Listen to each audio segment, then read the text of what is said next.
અને આપને સમજાવવા પ્રયત્ન કરું છું. તો સલસુત શું છે? ભગવાને કીધું કે જ્યાં મૃત્યુ થયું હોય ત્યાં સલસુત વાંચવું જોઈએ. તો સલસુતની જે દેશના છે આજથી 18,000 વર્ષ પહેલાં ભગવાન બુદ્ધ રાજગૃહ પર્વતની અંદર બિરાજમાન હતા. 500 સાધુઓ વિરાજમાન હતા. ત્યારે લાઇટ નહોતી એટલે 2 ટાઈમ ભિક્ષા માંગવા જતા, સવાર અને સાંજ. પહાડો પરથી નીચે ઉતરે અને ભિક્ષા માંગવા જાય. તો ભગવાન અને આનંદભાઈ નીચે ઉતર્યા તો એક હરણના સાથળમાં બાણ વાગેલું હતું અને એ લોહી લુહાણ હતું. એટલે ભગવાને ભિક્ષા પાત્ર મૂકીને એને પકડવા ગયા. એ હાથ આવ્યું ને લોહી થતું હતું. ભગવાન મહાકરુણાના હતા, દુઃખી થયા. આવી રીતે 6 દિવસ સુધી થયું અને 7મા દિવસે જ્યારે ભિક્ષા માંગવા નીચે નીકળ્યા તો એ હરણ મરેલું પડેલું હતું, ફૂલાઈ ગયું હતું, લોહી જીવડા મોઢામાંથી નીકળતા હતા અને બાણ એમણામાં હતું. ભગવાન હૈસા એટલે આનંદે કીધું કે ભગવાન કેમ હૈસા? કે કાંઈ નહીં, ભિક્ષા માંગવા જાય છે, ભિક્ષા માંગીને આવી પછી તું વળતા પૂછ. અત્યારે પૂછમાં વળતા પૂછ્યું ત્યારે ભગવાન એને કીધું કે જોયું તું હરણ મરેલું હતું? કે હા. આ જ હરણ જેવી પરિસ્થિતિ આ જન્મ મરણ રૂપી 31 શ્લોકના ચક્રની અંદર મનુષ્ય જ્યારે જન્મ લે છે ત્યારે એને પણ 3 બાણ વાગ્યા હોય છે. એક બાણ રાગનું, એક બાણ ક્રોધનું અને એક બાણ અજ્ઞાનતાનું. એને પણ હારા નરસાની ખબર પડતી નથી. સારા સદગુરુની શોધ મળે અને એના માર્ગે હાલે તો એ પણ મૃત્યુ સમય કહી શકાય કે ભાઈ મારો સમય થયો ને મારે જાવું. આ જે સંતો મંતોની વાત હતી એ જ બુદ્ધની જ વાત હતી. પણ અત્યારે કાંઈ રહ્યું? આજથી 40-50 વર્ષ પાછા જાઓ એટલે આપણા બાપ દાદા બોધ હતા. અત્યારે આપણે કાંઈ સી નહીં. જે ભગવાન બુદ્ધનો જે ધર્મ હતો એ આ સમાજમાં હતો. હું સમજાવીશ એટલે તમને આગળ ખ્યાલ આવશે. એટલે આ સલસુત હું વાંચીને સંભળાવું છું, તમે સાંભળશો. આ લોકમાં મરણશીલ પ્રાણીઓનું જીવતર નિમિત્ત વગરનું અજ્ઞાત, કષ્ટમય, અલ્પ અને દુઃખથી મિશ્રિત છે. કારણ કે એવો કોઈ ઉપાય નથી જેનાથી જન્મેલા પ્રાણી મરે ને ઘરડા થઈને મરવાના છે. આ પ્રાણી માત્રનો ધર્મ સ્વભાવ છે. જ્યારે મનુષ્ય જન્મે છે ત્યારે સંસારમાં 12 દુઃખ હોય. જ્યારે ભગવાનને બુદ્ધ પૂર્ણિમાની રાત્રે 3 પહરમાં 3 જ્ઞાન થયા ધ્યાન સાધનામાં બોધ ગયાની અંદર, તો પહેલું જ્ઞાન જે થાય છે ત્યારે ઉદાન અનાયાસે વચન બોલે છે. અનેક જાતિ સંસારા સંધા વિષબની વિષમ ગહકારંગ ગવિસતો દુઃખા જાતિ પૂનમ પૂનમ ગહકારંગ દિઠોશી પૂનગેન કાતી સભાતે ફાસુકા ભગા ગહ કોટંગ વિસંકતંગ વિસંકારંગ શીતંગ તરણા જંગ ખામજ ગતિ. આ જન્મ મરણ રૂપી 31 શ્લોકનું જે ચક્ર છે એની અંદર અનેક કલ્પોથી હું દોડતો રહ્યો, જન્મોન મર્યો ને જન્મોન મર્યો. માનું દૂધ પીધું દરિયો નાનો પડે. વિચાર કરો કેટલા જન્મો લીધા છે. મૃત્યુ અને રોગથી રોયો સમંદર નાનો પડે. આજે આ જન્મ મર કરવાવાળાને મેં જાણી લીધો છે. આજે એનો મોહ મેં તોડી નાખ્યો છે. આજે મારો જન્મ નથી. અહીંથી ઈશ્વરવાદ પેદા થયો. જન્મ મરણ બનાવવાવાળા તો કોણ? તો જન્મ મરણ બનાવવાના આપણા 3 સંસ્કારો છે. એક રાગ, સ્ત્રી પુરુષનું આકર્ષણ જિંદગીમાં મળતું. મિથુન ધર્મ જે છે એટલે બ્રહ્મચર્યનું ધર્મમાં મોટું મહત્વ હોય. પછી બીજું આવો ભૌતિક રાગ, ખાવું પીવું, ફૂવું બેવું, ગાડીઓ બંગલા લુગડા છે ને. બીજો આવે વિભાવ, સ્વર્ગમાં જન્મીશ ને રાજાના ઘરે જન્મીશ ને આ જન્મીશ ને આ જઈશ ને બામણ થાયશ ને ફલાણો થાયશ, આવી ઈચ્છા હોય. અને ચોથો આવો વિભવ તૃષ્ણા કે ગમે એટલું સુખ હોય તો લટકી જાય ને મરી જાય, જીવનને ખતમ કરી નાખે માણસ. એટલે આ તૃષ્ણાના કાર્ય જન્મ મરણનું ચક્ર ચાલે છે. એને ચલાવવાવાળા કોઈ ઈશ્વર, આત્મા, પરમાત્મા, બ્રહ્મ આવું દુનિયામાં કાંઈ છે નહીં. પણ ભગવાનને જ્યારે બીજા પહોરની અંદર પોતાના અનેક ભાવ જોયા ત્યારે એના આધારે આત્માની વસ્તુ આવી કે જન્મ તો નથી, મળતો નથી, પણ એ એવું કાંઈ છે નહીં. આત્મા જેવું તત્વ દુનિયામાં કોઈ નથી. માણસની જે ઈચ્છાઓ મળતી નથી, ઈચ્છા અને તૃષ્ણા, એના કારણે મૃત્યુ સમયે જે ગતિ હોય 4 એના આધારે એનો બીજો ભાવ નિર્માણ થાય. આપણે જન્મ શબ્દ નહીં બોલશું, ભાવ. પાણીની જેમ ગતિ ચાલી જાય છે નદીની, એવી રીતે મૃત્યુની ગતિ છે. અહીંથી પતે એટલે ફટ દઈને બીજા જઈને સ્થાપિત થાય. પણ એ લાસ્ટમાં જે સંસ્કારો હોય એના આધારે સ્થાપિત થાય. ગમે એટલા સારા કર્મો કર્યા હોય પણ બીમારીથી રીબાતા હોય, શેલજ દુઃખ હોય એટલે અધોગતિ થાય. ગમે એટલા પાપ કર્મ કર્યા હોય પણ મૃત્યુ સમયે કોઈ સાધુ સંત આવી જાય, ધર્મ સત્ય નીકળી થાય તો ઉધ્વગતિ થાય. ઘણા એમ કહે ને એને ઘણું દાન કર્યું તો આવું છે, એટલે ઘણાને ખબર નથી હોતી. બીજું કંઈક ગુરુ કર્મના આધીન થાય કે કોઈ મનુષ્યને ખૂન કર્યું હોય, કોઈ મા બાપને દુઃખી કર્યા હોય તો એ પહેલું આવે.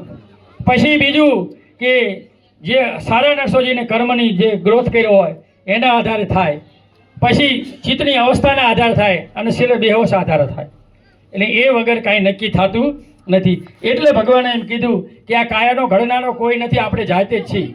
આપણે આપણી રાગ દેશ મોહ તૃષ્ણાના કારણે આ જન્મ મરણનું ચક્કર, મનુષ્યથી ઉપર ને મનુષ્યથી નીચે બે ગતિ થાય. મનુષ્યની નીચે થાય તો અધોગતિ થાય, અને મનુષ્યની ઉપર જાય તો એનો ઉધોગતિ થાય.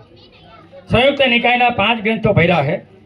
આની અંદર જન્મ મરણનું 31 ભૂમિનું લોકનું બતાવ્યું છે. અને એ વધારે વાંચવું હોય તો અભિધમ વાંચવું જોઈએ. અભિધમ એટલે માઇન્ડ.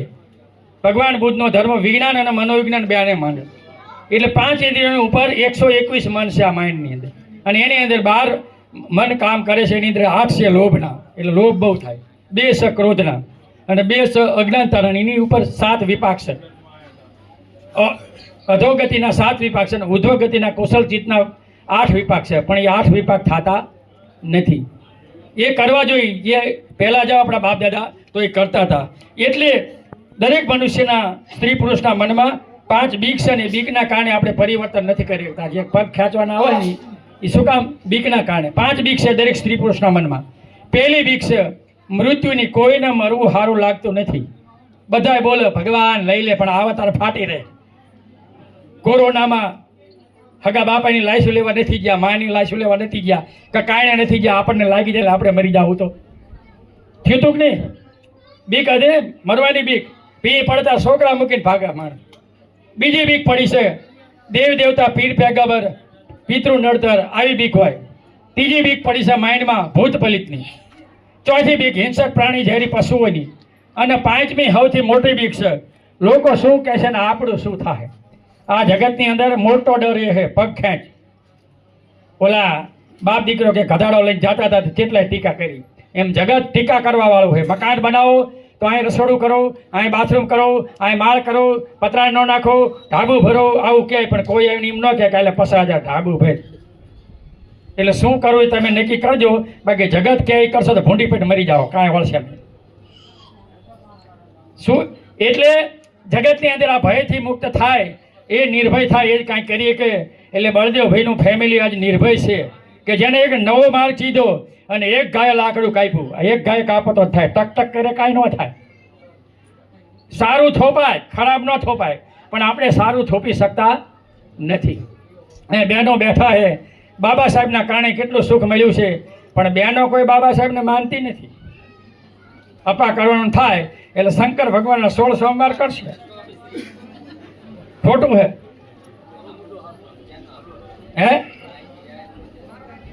છોકરા હાટું ભૂખી રહી લાલ લુગડા પહેરે 3 મહિનામાં, લાંબુ આયુષ્ય થાય.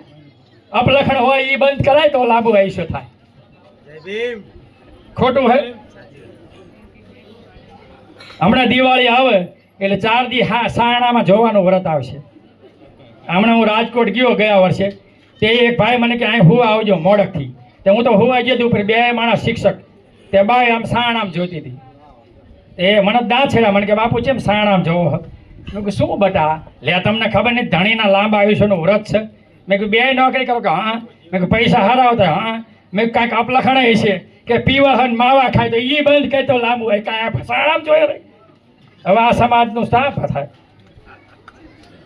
બુદ્ધિનો ઉપયોગ આપણે કરતા નથી, કરવો જોઈએ. પાકેલા ફળો જેમ સવારે નીચે પડવાની બીક છે, એમ જન્મેલા માણસને મરણની બીક છે. જે 5 બીક છે. કુંભારે ઘડેલા માટીના વાસણોનો અંત ફૂટવાથી આવે, એમ મર્ત્યનો અંત મૃત્યુથી આવે. અહીંયા વૃદ્ધ લોકો બેઠા છે. મૃત્યુ સમયે ભગવાન એમ કે 4 જગ્યાએ મન સોટ એટલે જીવ જાય નહીં. 1 દી 2 દી 3 દી પાણી આપે, આજ ડોસી જાય, કાલ જાય, કાલ જાય, બોલાય નહીં, કાંઈ હમણાં પડ્યા હોય નોય હોય આપણે ખાવાનું નાખ્યું. એટલે 4 જગ્યાએ ચિત્તને અનાસક્ત રાખવું સંયુક્ત નિકાયમાં ભગવાને બતાવ્યું. પહેલું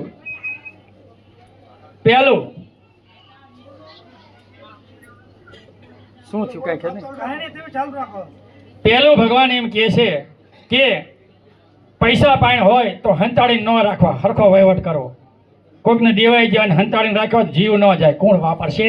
અહીં પડ્યા એટલે જીવ ન જાય. એટલે હંતાડીને પૈસા ડોસ્યું ડોવા પાણી હોય તો હંતાડીને ન રાખતા. છોકરા ભાળે રાખજો. બીજું, દીકરા દીકરીના હરખા ભાગ ન પાડ્યા હોય તો એ સોટ. હું મરી જઈશ તો મારી કાંઈ નહીં થાય, મને ઉપાડ છે નહીં, મારી મને આમ નહીં. ત્રીજું, દીકરો દીકરી પૈણમાં બાઈક રહ્યા હોય તો સોટ. અને ચોથું, વ્યાજે સોટ. ભાણકી પણશે પાણું હોય તો તમે દુઃખી થયા હો ચા બીજા પાડો.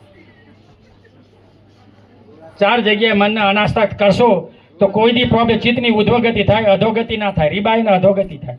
મૃત્યુ ભગવાન એમ કહે 3 કારણો છે. હેતુ, ઋતુ ને કર્માધીન મૃત્યુ થાય. હેતુ એટલે ઠબકારતો હોય ને મરી જાય શું કહેવાય?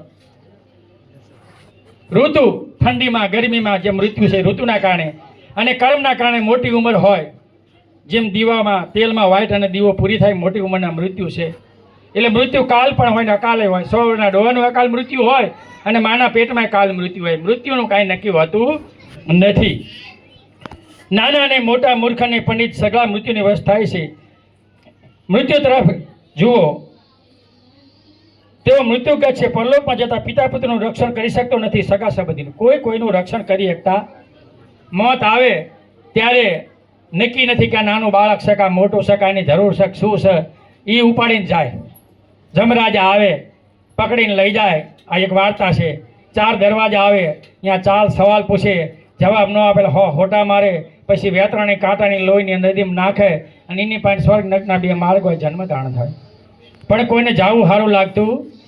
પહેલો દરવાજો આવ્યો, પકડીને લઈ ગયા. સવાલ કર્યો યમરાજાએ. ઋષિ મુનિ જોયા કે ના, મારો હોટા હબા હબ 10 હોટા પડ્યા. બાપુ અમે કાળા માથાના માંડવી, અમને જાજી ખબર ન હોય, અમને ખુલ્લી વાત કરો, બંધ કરોમાં. એમ આ માતા પિતા હતા કે હા હાઈસવા કે મેં તો રોટલો નથી દીધું, મારો હોટા. એટલે કોઈ દી માતા પિતાને દુઃખી કરતા નહીં. ને કે ઉપર ધ્યાન ભરવું પડશે. અહીં તો ભરવું પડશે પણ ઉપરે ભરવું પડશે. અહીં કોઈનો હારા કે માતા પિતાને દુઃખી કરીને કોઈ હારો ના કહે. બીજા દરવાજા પણ હોટા ખાધા. અહીંયા પૂછ્યું કે મોટી ઉંમરે મળતા જોયા કે હા, તો તે 5 હાથે કાંઈક કર્યું કે ના? તો 5 હાથે મનુષ્યરૂપી જીવન મળ્યું છે તો કાંઈક કરવું પડે. ત્રીજા દરવાજા પણ એવી રીતે હોટા ખાધા. ત્યાં પણ કે બીમારીથી મળતા કોઈ જોયા કે હા, તો કોઈ દી કે સેવાનો ધર્મ પાળ્યો? માતા પિતાને ન પાડો બીજાનો સેવાનો ધર્મ શું કરે? અને ચોથા દરવાજા પણ એ સવાલ પૂછ્યો. ત્યાં પણ એવું કીધું કે કોઈ એવા સાધુ સંત જોયા હતા જેને અનેક શિષ્ય હોય, જેને જન્મ મરણ ભાડ્યા હોય કે મારો સમય તો કે સાંભળ્યું હતું તો તને ન હોય કે હું કાંઈક કરું. પણ જગતમાં કાંઈ થતું કંઈ નથી થતું. અત્યારે તો ભૌતિક યુગ છે. ભગવાન બુદ્ધનો કાળ આધ્યાત્મિક યુગ હતો એટલે બધું થતું હતું. અત્યારે ખાવું પીવું મજા કરવાની વાત છે. ચા પૈસો આવે, પૈસા આવે બોલો. પહેલાં તો ગમે એવું કામ હોય તો આમાં પૂનમનો વખતો રાખતા, અડતા નહીં. હા શું ખોટું? હે ખેતર ન જતા બાપા, ખોટું બોલું? અત્યારે ના રાખે.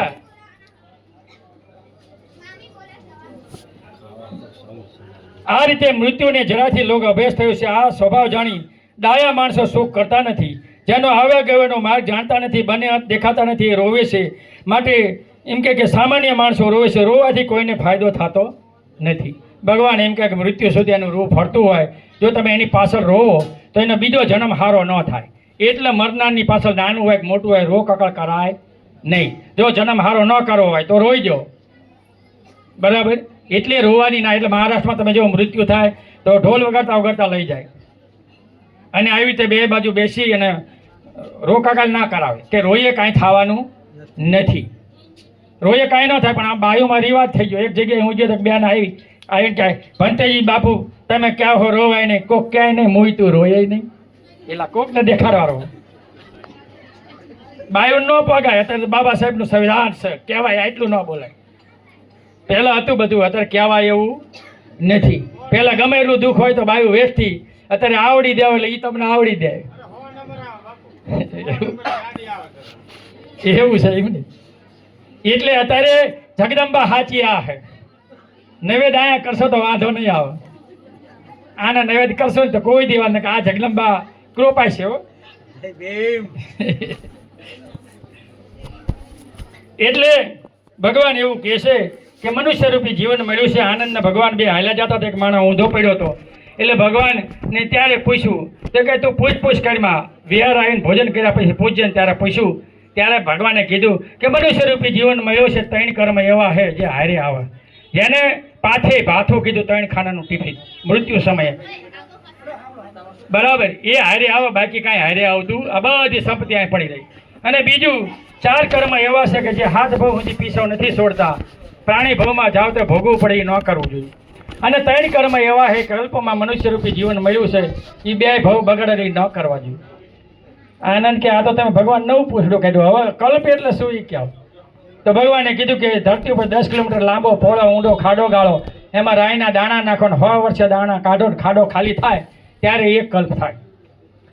કલ્પમાં મનુષ્યરૂપી જીવન મળે તો 2 જીવન બગડે.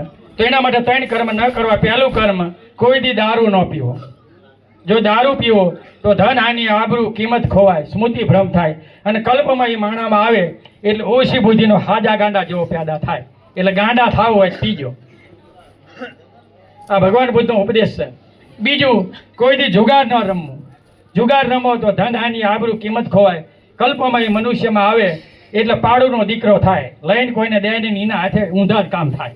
એટલે પાડું થવું હોય તો રમજો. અને ત્રીજું કીધું, વ્યભિચાર ન કરો. વ્યભિચાર કરો એ જ જેવા રોગ થાય, ધન હાનિ, આબરૂ થાય. અને કલ્પમાં એ મનુષ્યમાં આવે એટલે કિન્નર થાય. એટલે એનો દોષ છે, એ મુક્ત થઈ શકે. પાવયા મુક્ત ન થાય. એને દીધેલા દાનનું ફળ નથી, ભૂંડા બોલી લે. એટલે 3 કર્મ ન કરવાના. 4 કર્મ એવા છે કે 7 ભાવથી પીછો નથી છોડતા, એ ન કરવા જોઈએ. પહેલું કીધું કે કોઈ દી માતા પિતાનો દ્રોહ ન કરવો, એને દુઃખી ન કરવા. અને માતા પિતાએ પણ 60-65 વર્ષ થાય, છોકરા જવાન થાય એટલે ચાય પીવું આપી દેવાય. નહીં આપો તો નિરાયગામી થાહો, નરકમાં જવું પડશે. વહેલા આપી દેવું. ઘણા ભાર રાખે, ધર્મ હાટો કાંઈ કરે નહીં, છેલ્લા સુધી ચાય પીવા રાખે. મને પૂછતા નથી પણ શું પૂછા જેવું છે? ખોટી વાત છે. આપી દેવું જોઈએ પણ અપાતું નથી. અપાતું પણ આપી દેવું જોઈએ એમ. અને બીજું, ભગવાન એમ કહે છે જે ભૌતિક સુખી છે એ માતા પિતાને ન પાલવો તો દોષ છે. નાનો નહીં, આપણે નાનો જ કહે.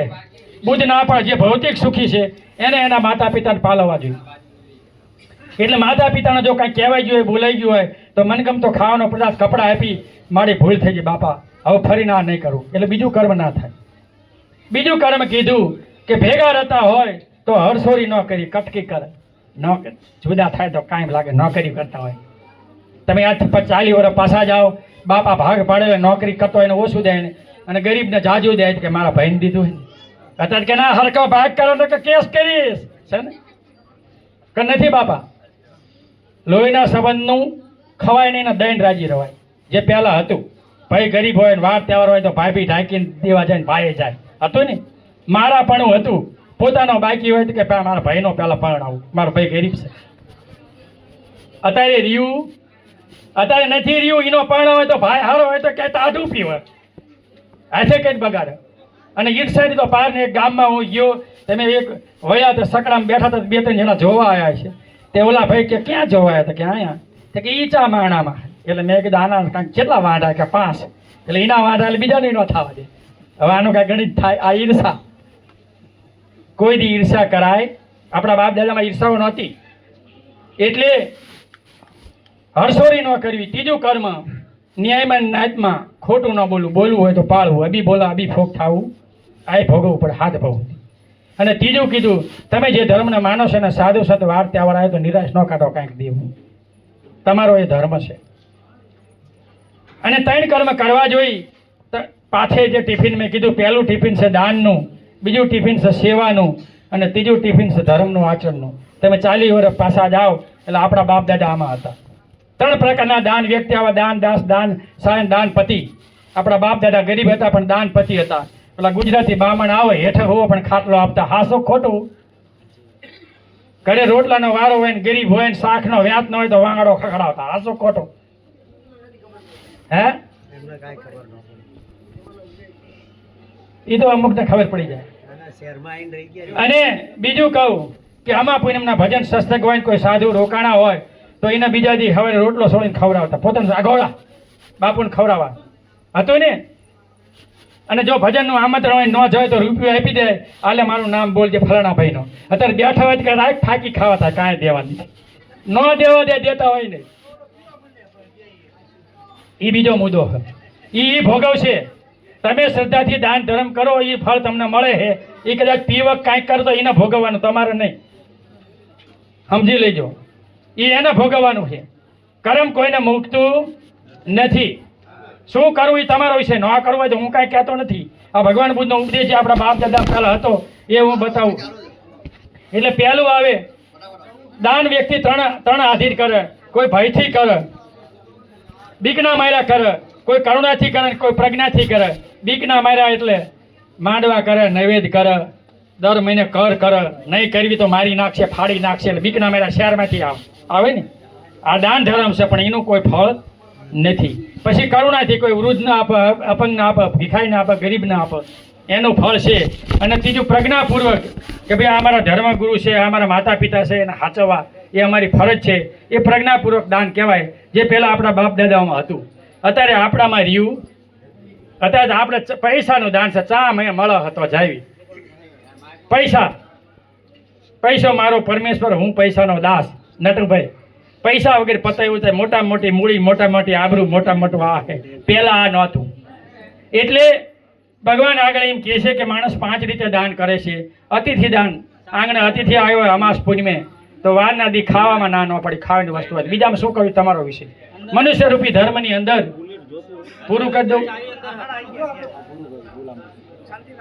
ચા 11:30 તો અડધી કલાક નથી બાપુ. 11 વાગે ચાલુ કર્યું મેં, 18 મિનિટ થઈ.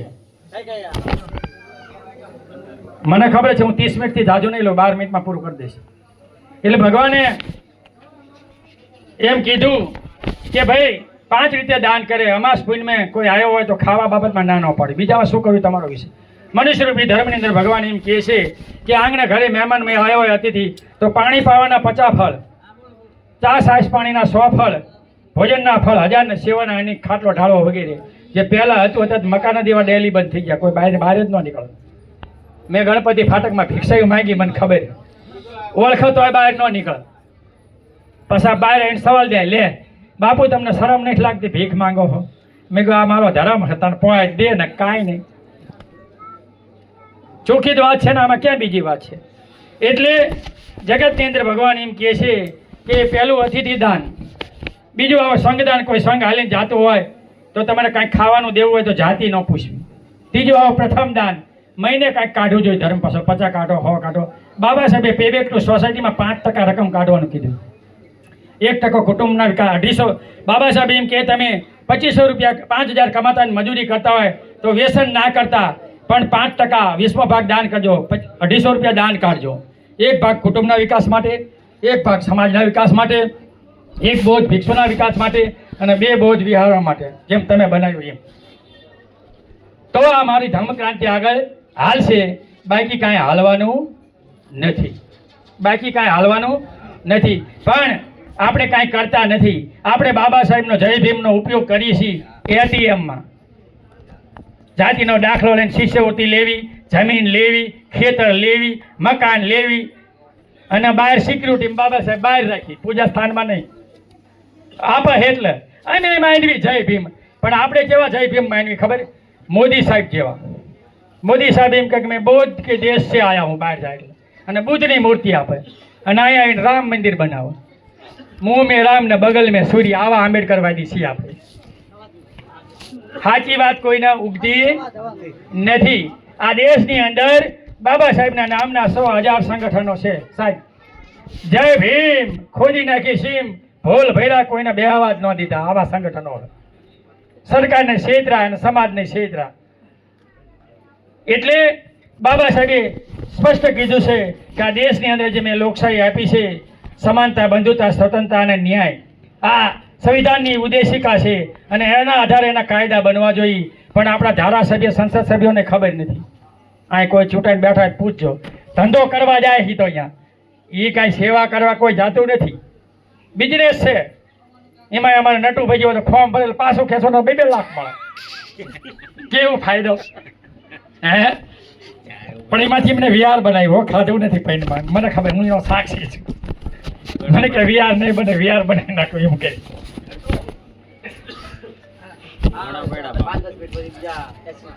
પૂરું કરી લેજો, ચિંતા ના કરતા. જો આ જે ધમ્મ પ્રવચન છે એ સમાજ સુધાર માટે છે. કોઈક જીવનમાં ઉતારશે તો મોડા ખાશો તો કાંઈ ફેર નહીં પડે. આવું તમને કોઈ નહીં કહે. હું 2 દેશમાં ભણી આવ્યો છું અને પાલી ભણ્યો છું, અભિધમ અત્યારે ભણ્યો. કહેવો તો બતાવું. આ ભગવાન બુદ્ધના વચનો મૂળ ભાષામાં બતાવું. આવું કોઈ નહીં બતાવે.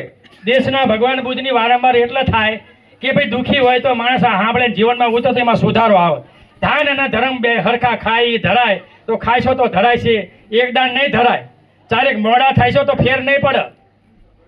સમજો, વહેલા મોડું ક્યારેક, પણ ક્યારેક કોઈ પ્રવચન આવું નહીં દે. એટલે મેં એમને કીધું હતું ઓલાને કે ભાઈ તારી અડધી કલાક તો હું બોલીશ તો જ બોલાવો, નક ન બોલાવો. ભાઈ નકર આપણે કાંઈ જોતું નથી.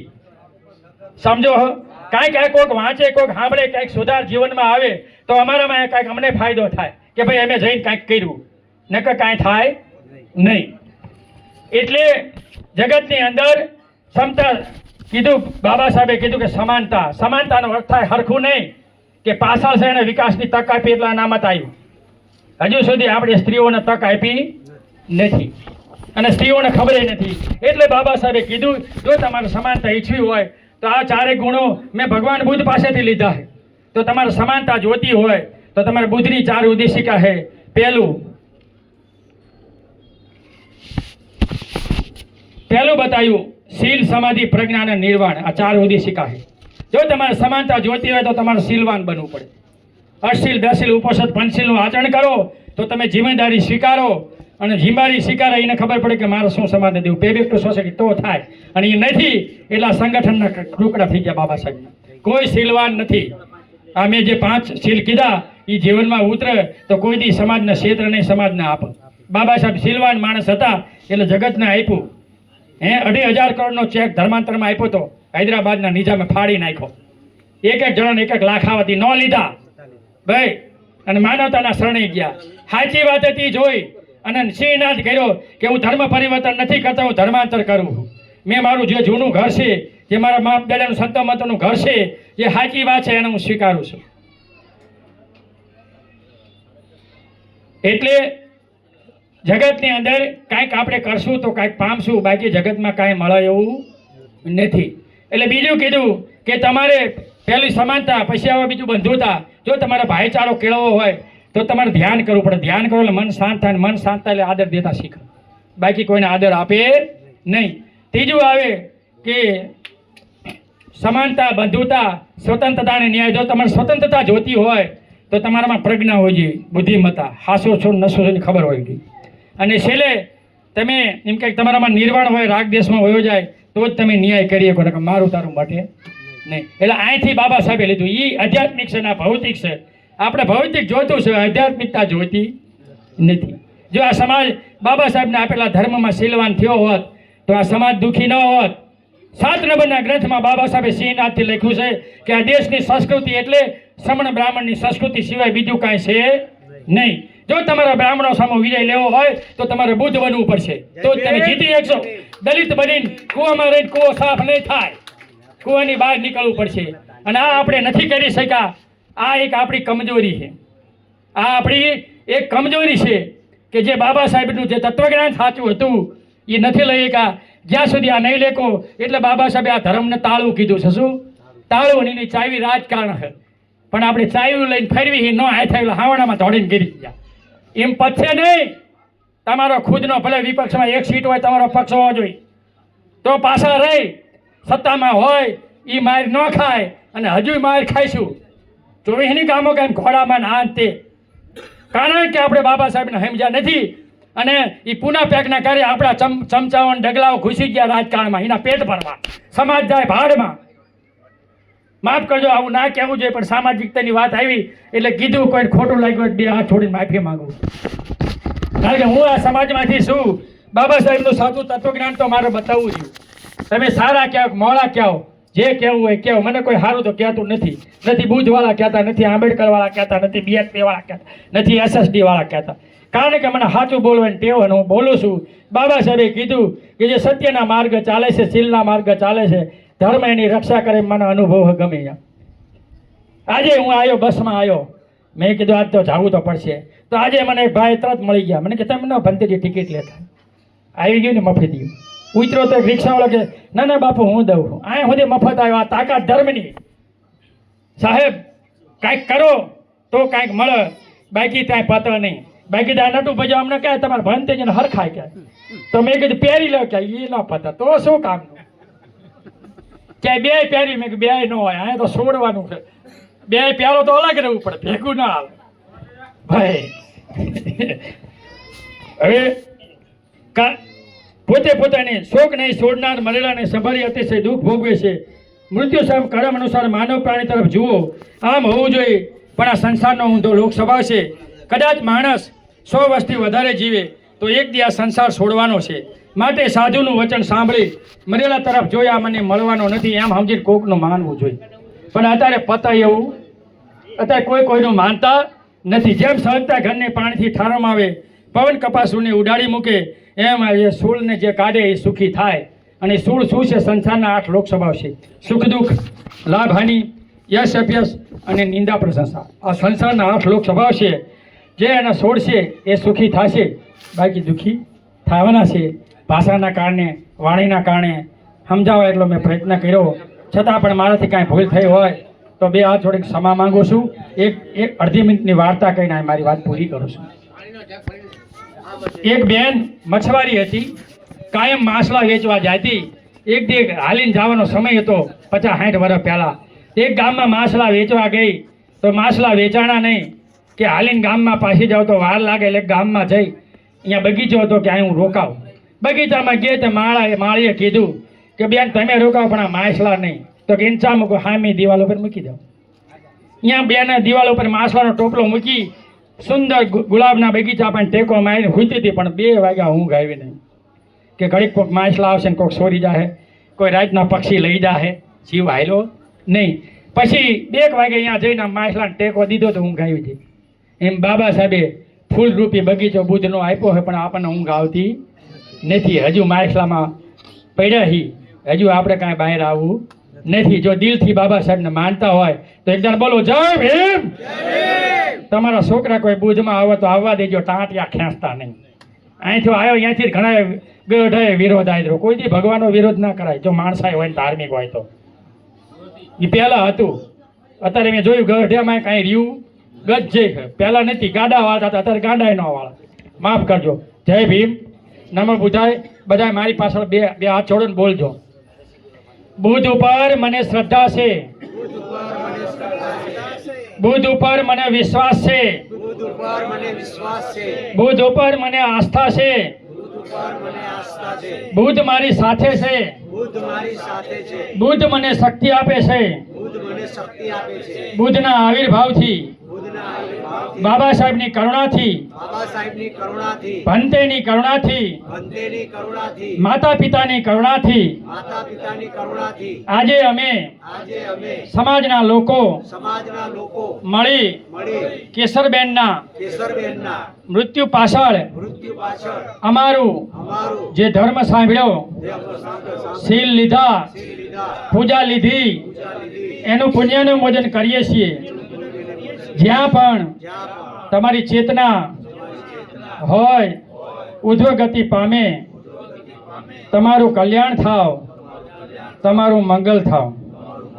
બુદ્ધમ નમામિ, ધમ્મમ નમામિ, સંઘમ નમામિ, સંઘો. જય ભીમ.